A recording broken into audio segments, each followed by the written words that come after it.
AI के युग में क्या काम करे, किस फील्ड में अपना करियर बनाए, डिसीजंस कैसे ले, अपनी गट फीलिंग पे भरोसा करके या दिमाग पे, अपनी आइडेंटिटी कैसे बनाए, कैसे पता करे कौन सा काम हम अच्छे से कर सकते हैं, कब अपनी इंस्टिंक्ट की अपने गट फीलिंग की सुने और कब उसे इग्नोर करके अपने दिमाग की सुने, कैसे अपने आप को पहचाने कि हम कौन सा काम सबसे अच्छे से कर सकते हैं, हमारा पैशन क्या है, एआई के युग में क्या काम करे, किस फील्ड में अपना करियर बनाए और कैसे ये इंश्योर करे कि आगे जाके एआई हमारी नौकरी न खा जाए। आज हम बात करेंगे इस किताब की जिसका नाम है range, why journalists triumph in a specialised world, जिसे लिखा है डेविड एप्स्टीन ने, जो कि एक जाने माने अमेरिकन जर्नलिस्ट है। बहुत ही इंटरेस्टिंग बुक है, इसमें कई सारी स्टोरीज और इंसाइट्स है एंड मैंने इस किताब के 368 पेजेस को अच्छे से पढ़ के और समझ के आपके लिए 4 सबसे इंटरेस्टिंग लेसन्स चुने हैं which will help you get smarter about your work and your career। अब मैं थोड़ा शॉर्ट में बता दूं इसमें कौन से 4 लेसन्स की बात करूंगा। नंबर 1, टाइगर वुड्स और रॉजर फेडरर के सक्सेस में क्या अंतर है और इससे हमें क्या फर्क पड़ता है। नंबर 2, डिसीजंस कैसे ले, अपनी गट फीलिंग पे भरोसा करके या दिमाग पे।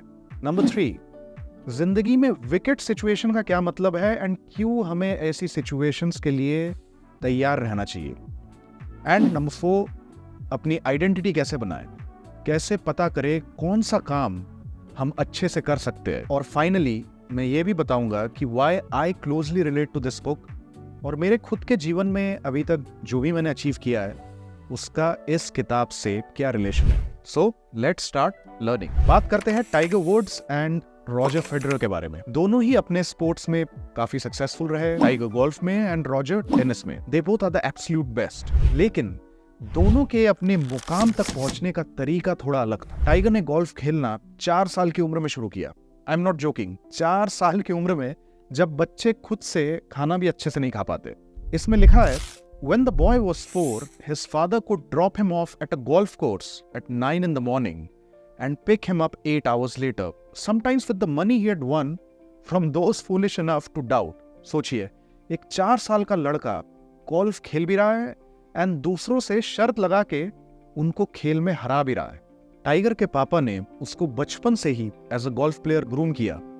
ही वॉज कॉन्फिडेंट कि मेरा बेटा बड़ा होके दुनिया का सबसे महान गोल्फर बनेगा। थोड़ी बहुत दंगल जैसी कहानी है, फर्क बच्चे की एज का है, यहाँ बच्चा बहुत छोटा है। रॉजर फेडरर के parents on the other hand ज्यादा दिमाग नहीं खपाते थे। बेटा क्या खेल रहा है, कैसे खेल रहा है, उनको ज्यादा फर्क नहीं पड़ता था। इनफैक्ट रॉजर की माँ एक टेनिस कोच थी एंड येट वो उसे टेनिस की तरफ पुश नहीं करती थी।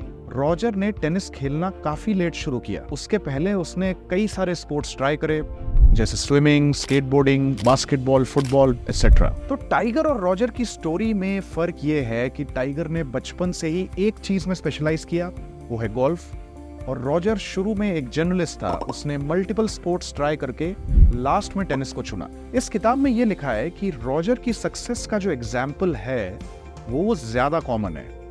ज्यादातर सक्सेसफुल पीपल, चाहे वो स्पोर्ट्स में हो या किसी और फील्ड में, वो इसी तरह अलग अलग चीजों में हाथ पैर मार कर ऊंचाइयों तक पहुंचे। एक और एग्जाम्पल है चेक एथलीट एस्टर लिडेका का, जो पहली महिला स्पोर्ट्स पर्सन थी जिसने 2 डिफरेंट स्पोर्ट्स में ओलंपिक गोल्ड मेडल जीता, स्कीइंग में एंड स्नोबोर्डिंग में। सोचिए, 2 अलग स्पोर्ट्स में गोल्ड मेडल जीतना। And she was never even a top player in a school. वो अलग अलग स्पोर्ट्स ट्राई करती थी, पढ़ाई पे भी ध्यान देती थी। So basically the author is saying कि अपने स्किल्स में वैरायटी रखने का फ्यूचर में काफी फायदा होता है। लर्निंग जो है वो स्लो होनी चाहिए, आराम से होनी चाहिए। जल्दबाजी का फायदा शॉर्ट टर्म में हो सकता है, लेकिन रिसर्च के अनुसार लॉन्ग टर्म में उनको ज्यादा फायदा होता है जो स्लोली मल्टीपल स्किल्स एक्वायर करते हैं। Now let's talk about decisions. एक जो कहते हैं ना कि अंदर से आवाज आ रही है कि यार कर लूं या ना करूं, जिसे इंस्टिंक्ट या गट फीलिंग भी कहते हैं। तो कब अपनी इंस्टिंक्ट की, अपने गट फीलिंग की सुने और कब उसे इग्नोर करके अपने दिमाग की सुने। तो यहाँ ऑथर बात करते हैं गैरी कैस्परोव की, जो बहुत बड़े चेस प्लेयर थे। गैरी कैस्परोव ने कहा कि ज्यादातर चेस मूव्स इंस्टिंक्टिव होते हैं, स्पेशली अगर प्लेयर एक एक्सपर्ट है। मतलब जब आप अगले की चाल देखते हो तो इमीडिएटली आपकी एक गट फीलिंग आती है कि ये चाल चलनी चाहिए। ये खाली चेस में ही नहीं है, जहां पे भी रूल्स एकदम डिफाइंड है, चाहे चेस हो या गोल्फ, वहां अगर आप ट्रेनिंग करके एकदम एक्सपर्ट बन गए तो उसके बाद आपके इंस्टिंक्ट्स इतने स्ट्रांग हो जाते हैं कि most of the times they are correct and you can trust your gut. ऐसी सिचुएशंस को साइकोलॉजिस्ट रॉबिन होगार्थ ने नाम दिया है काइंड लर्निंग एनवायरनमेंट्स का। मतलब रूल्स डिफाइंड है, आपको पता है आपका ओपोनेंट किस फ्रेमवर्क में अपना काम करेगा, लेकिन जो बाहरी दुनिया है ना वो अलग है। वहां हमेशा डिफाइंड रूल्स नहीं होते, वो एक तरह का विकेड एनवायरनमेंट है। किताब में लिखा है the world is not golf and most of it isn't even tennis. As Robin Hogarth put it, much of the world is Martian tennis, यानी अगर वो टेनिस आप मार्स में खेले, you can see the players on a court with balls and rackets but nobody has shared the rules. It is up to you to derive them and they are subject to change without notice.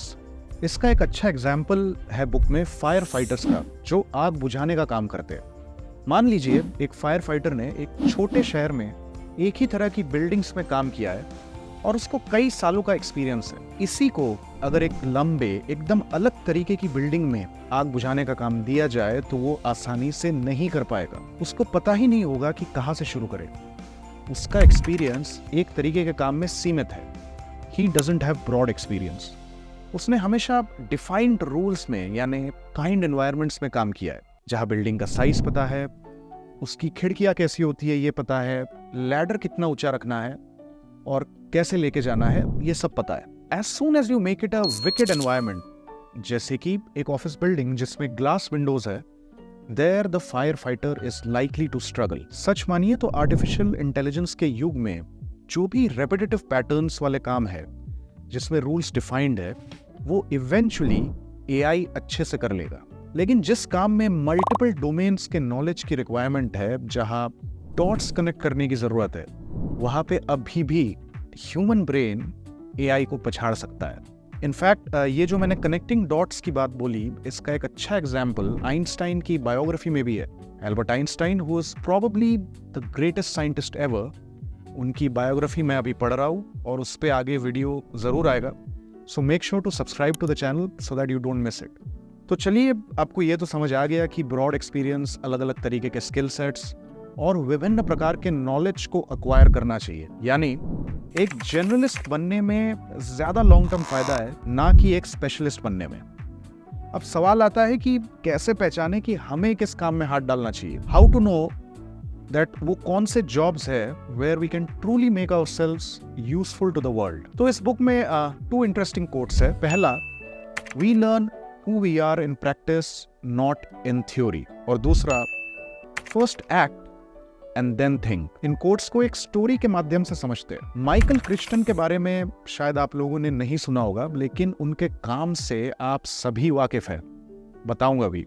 उन्होंने Harvard medical school, जो कि दुनिया का top medical college है, वहां से पढ़ाई करके एक एमडी डॉक्टर बने। But in his heart he wanted to be a writer. जो उन्होंने मेडिकल स्कूल में पढ़ा था, उसी नॉलेज का यूज करके he wrote the TV series ER, जो काफी पॉपुलर हुआ और एक्टर जॉर्ज क्लूनी का टीवी और सिनेमा की दुनिया में वो पहला बड़ा ब्रेक था। लेकिन उसके बाद जो किताब उन्होंने लिखी और जिस पे एक मूवी बनी, वो शायद आप सभी ने देखी है। उसका नाम है जुरासिक पार्क। और ऐसे कई एग्जाम्पल्स है इस बुक में जहां people have gone through such multiple career changes. मारियम मिर्जाखनी के बारे में ऑथर बताते हैं कि वो शुरू से ही राइटर बनना चाहती थी, नॉवेल्स लिखना चाहती थी, लेकिन उनको किसी कारणवश मैथ की क्लासेस लेनी पड़ी और धीरे धीरे उन्हें मैथ पढ़ने में मजा आने लगा। Eventually, she became an expert mathematician and became the first woman to win the Fields Medal, जो कि मैथ की दुनिया का नोबेल प्राइज कहलाया जाता है। कमाल है, पहले नॉवेल लिखना चाहती थी, नॉवेलिस्ट बनना चाहती थी, उसके बाद मैथ की दुनिया में घुस गई और वहां का सबसे बड़ा प्राइज जीत गई। अमेजिंग। तो देखिए, जो आपकी आइडेंटिटी है वो फिक्स्ड नहीं है। You are capable of doing many different things. आपको क्या करना पसंद है ये जानने के लिए आपको कई सारे काम सैंपल करने होंगे। रॉजर फेडरर भी तो बचपन में यही कर रहा था, अलग अलग स्पोर्ट्स की सैंपलिंग करके finally he settled on tennis. तो ये जो सैम्पलिंग पीरियड है ये बहुत ज़रूरी है, और ये मत सोचिए कि इसकी कोई उम्र है कि फेडरर ने अपने टीनेज में किया, हम तो अब बड़े हो चुके हैं। देखिए ऐसा नहीं है। एक और एग्जाम्पल देता हूँ, बमन ईरानी को ही ले लीजिए, जो पहले एक प्रोफेशनल फोटोग्राफर थे और अपने फैमिली के बेकरी शॉप में काम करते थे। आई थिंक 35-36 साल के जब वो थे तब उन्होंने अपना ऑन स्क्रीन काम शुरू किया।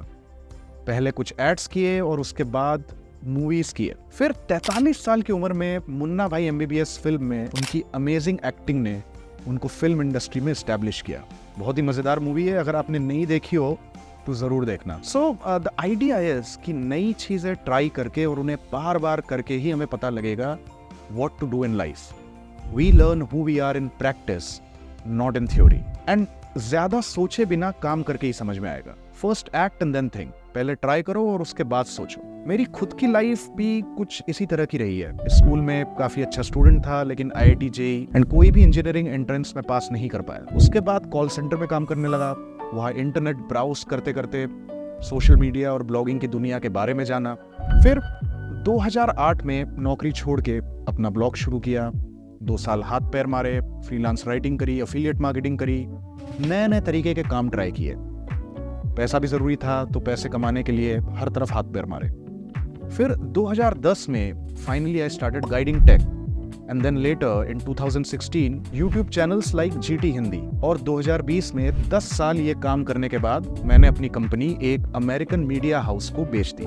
तो मैंने ये देखा है कि अगर जिंदगी में आप हमेशा क्यूरियस हो एंड अपने हॉबीज एंड इंटरेस्ट में अगर आप वैरायटी रखते हो तो इसका आपको अपने काम में और अपने करियर में बहुत फायदा मिलेगा। अगर आप इंजीनियरिंग के स्टूडेंट हैं तो समय निकाल के हिस्ट्री, फिलॉसफी, आर्ट्स के बारे में पढ़े, इनके बारे में जाने। और अगर आप आर्ट्स के स्टूडेंट हैं तो साइंस की दुनिया की खबर रखिए, उसके बारे में समझे। म्यूजिक और स्पोर्ट्स में भी थोड़ी दिलचस्पी बढ़ाए, कुछ नया ट्राई करिए। बेसिकली अपने जो स्किल्स एंड इंटरेस्ट का रेंज है, जो कि इस किताब का टाइटल भी है, उससे बढ़ाए। इससे आपके सोचने की क्षमता बढ़ेगी और आप अपने काम में, अपने करियर में एक नया पर्सपेक्टिव ला पाओगे। आप यूनिक तरीकों से प्रॉब्लम्स को सॉल्व कर पाओगे। और देखिए, ऐसे इंसान को कभी काम की कमी नहीं होगी, उसके घर में कभी रोटी की कमी नहीं होगी, चाहे कितना भी बड़ा GPT आ जाए। तो ये था आज का वीडियो। अगर आपको समय मिले तो ये जो किताब है रेंज, इसे आप जरूर पढ़िएगा। आशा करता हूँ कि इस वीडियो से आपको अपने करियर की दिशा तय करने में कुछ मदद मिली होगी। अगले वीडियो में मैं आपसे मिलूंगा एक नई किताब के साथ, एक नई सोच के साथ। नमस्कार।